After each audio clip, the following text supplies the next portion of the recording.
राज्यातील राजकारणानं अनेक मर्यादा ओलांडलेल्या आहेत। अशातच लोणावळ्यामध्ये मात्र एक सकारात्मक चित्र पाहायला मिळतंय। फळ विक्रीचा व्यवसाय करणाऱ्या भाग्यश्री जगतापांना अजित पवारांच्या राष्ट्रवादीने उमेदवारी दिली आहे। त्यामुळे आदिवासी समाजातील या कुटुंबाचं भाग्य उजळलंय।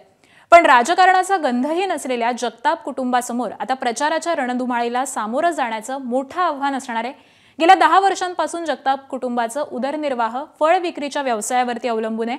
अशा प्रसंगी त्यांना व्यवसाय सांभाळत प्रचाराची धुरा ही देखील सांभाळावी लागते। त्यामुळे भाग्यश्री दिवसा फळ विक्री करता करता ही प्रचार करतायत आणि संध्याकाळी घरोघरी जाऊन मतदारांपर्यंत पोहोचतायत।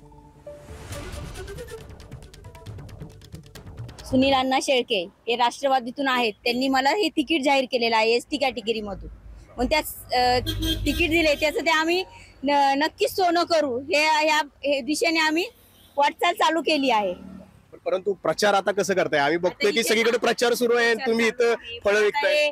सकाळी 9 ते 3 पर्यंत इथे थांबायचं आणि संध्याकाळी 5 ते 9 वाजेपर्यंत प्रचार चालू ठेवायचा। आणि फळं विकता विकता पण प्रचार सुरू दिसतोय तुमचा। हो, चालूच आहे ना। आता येतात इथले गावातले येतात, खंडाळा विभागातले येतात, मग त्यांच्याशी संपर्क साधून हे आपलं त्यांच्यापर्यंत पोहोचण्याचं काम करतोय।